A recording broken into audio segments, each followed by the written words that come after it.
Thank you so much for joining us today. As the whole world is talking about Pakistan's role in the mediation efforts, how do you think that Pakistan carved out this place for itself, and does it have any leverage compared to Gulf states that have also tried mediating conflicts before? So I think where Pakistan and how Pakistan ended up where we are now, you have to go back a few months ago when the country in particular started building a different kind of relationship with the Trump administration. And that we've talked about during the India-Pakistan conflict that occurred, but also in the months after that in terms of high-level engagements, both at the prime minister's level, but also at Field Marshal Asim Munir's level directly with Donald Trump. And on Iran in particular, when the two gentlemen met over lunch, you had a conversation on Iran. And the way we know that that conversation, in part, touched on Iran was because the president himself, after the lunch meeting, said that, something like nobody knows the Iranians better than the Pakistanis do. And he talked about the field marshal being his favorite field marshal, etc. So I think that trust became a mechanism through which Pakistan was able to directly offer its perspectives on Iran and the American strategy on Iran.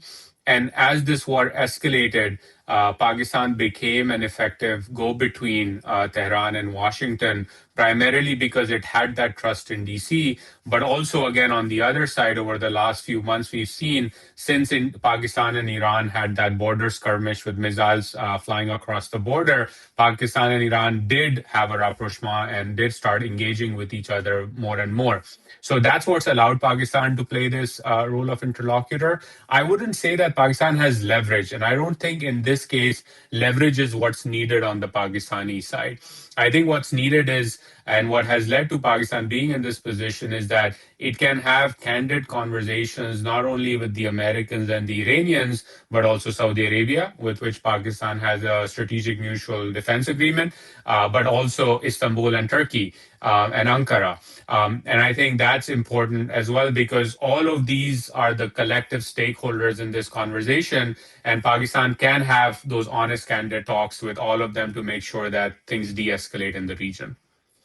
Right. And the Saudi aspect is very interesting and something that a lot of people have been bringing up, especially with the Strategic Defense Pact. How do you think that plays into this entire mediation effort, especially because a lot of people are questioning if that gives Pakistan a chance to stay neutral while holding these mediation talks? So it has, in my opinion, it plays two key roles as part of what's happening in the region. The first is that it clearly limits Iranian aggression against Saudi Arabia and the Kingdom of Saudi Arabia. And yes, we've had drones fly, we've had some level of activity, but nowhere near the kind of attacks that, for example, the Iranians have conducted against the UAE. And my analysis on this is that, in part, this strategy has emerged because the Iranians know full well that if they escalate with Saudi Arabia, then it is definitely likely that Saudi Arabia will get drawn in. And if the Saudis get drawn in, by default, Pakistan has a defensive pact, and so Pakistan will get drawn in, even if it may not want to do so willingly. And so initially, it may decide to protect the sea lanes or protect the Holy Land. But again, that's a gamble that Tehran may not want to take at this point in time. So it acts as a deterrent.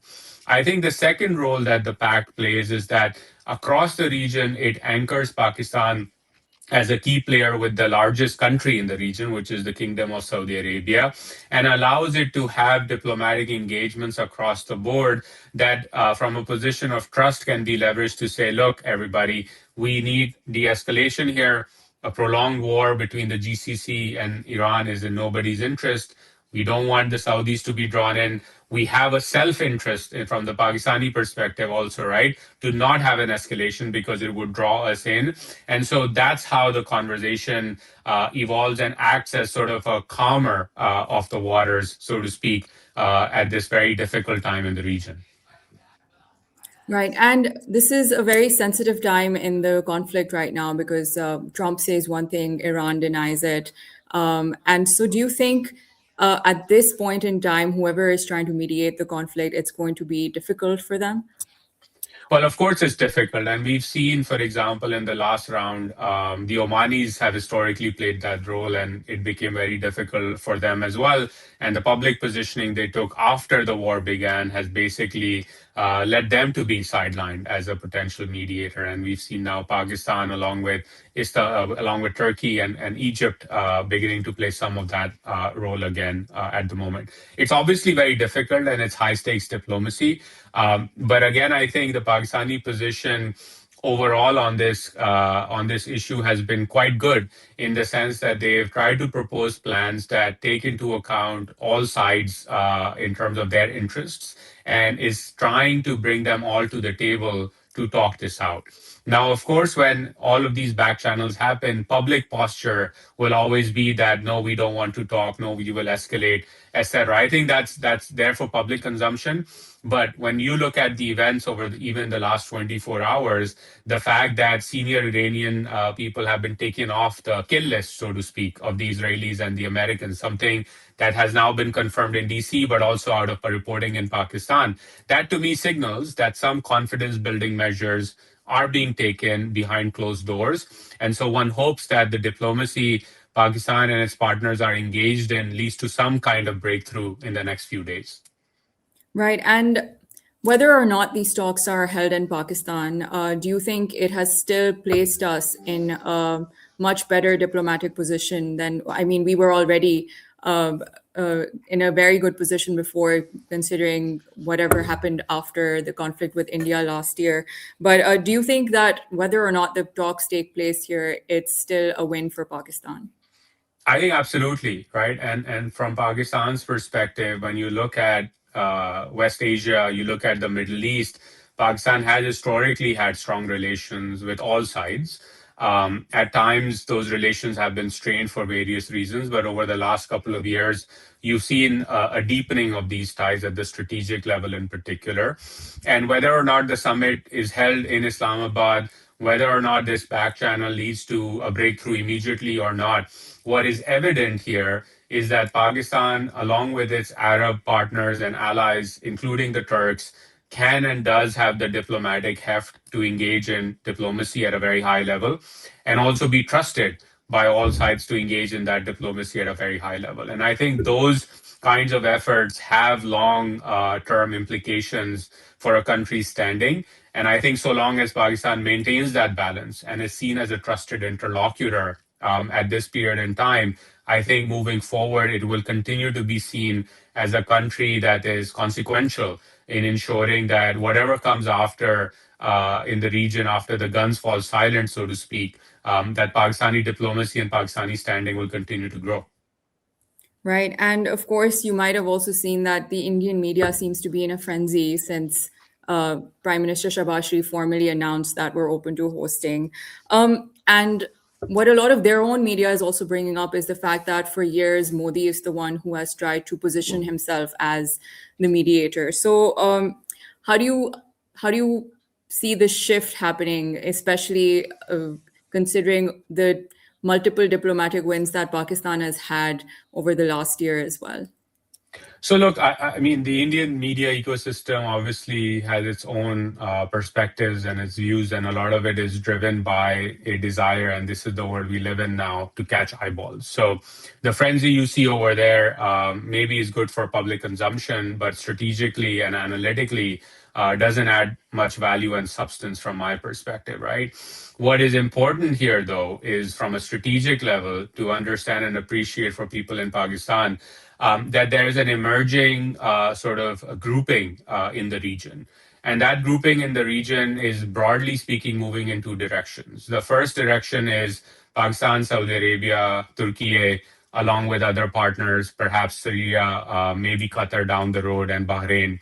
But those are the countries that are working together on defense, economic engagements, technology, with the Saudi Defense Pact and the Saudi-Turkey engagements being key, right? So that's the three countries that are on one side of developments. The second side of developments that we're beginning to see increasingly in the region is one that is Israel, the UAE, and India. And they have a different perspective on how the region should evolve, how the region should be governed, how strategically things and their interests in particular need to be guarded in the region. And so I think that's where the region is moving. It will be very interesting to see after this conflict ends in terms of where the UAE goes from here. Because clearly it has become the most vulnerable country among the many GCC countries in terms of Iranian threats that it faces. So, how does it move forward in its security will be something I will personally be keeping a close eye on. But I think those are the two camps. And we will have to see now in terms of when the guns fall silent, how do the Saudis and their partners and allies in the region develop a new governance and security architecture? And how does that emerging security architecture deal with the Emirati, the Israeli, and the Indian sort of nexus in the region and what they want to see happen in the region? So I think that's the main fault line right now. Right. And of course, if this war does come to an end, that would lift a very big economic burden of the entire world. But let's say that if Pakistan is the one that hosts these talks, is there anything in addition that there is to gain for us? I think it's about stature, right? And it's about relevance, and it's about being a mediator that can bring this war to a close. Now, again, from my perspective, and this is why I think Pakistan can be a good mediator here, is that Pakistan has a selfish interest to end this war. And the reasons are because Pakistan's economy cannot survive for too long with high energy prices. It cannot see an escalation emerge with Iran because of the long border that it shares with Iran, right? So it does not want to be drawn in. And then thirdly, internally, it has its own fault lines, particularly on the sectarian side, something that we've seen occur time and time again since the Iranian Revolution in 1979. So I think because of that self-interest Pakistan has, it can play a credible role, and it is playing a credible role. And if it pulls it off, then not only will it be good for the country and its citizens, but it will be good for the standing of the country as well.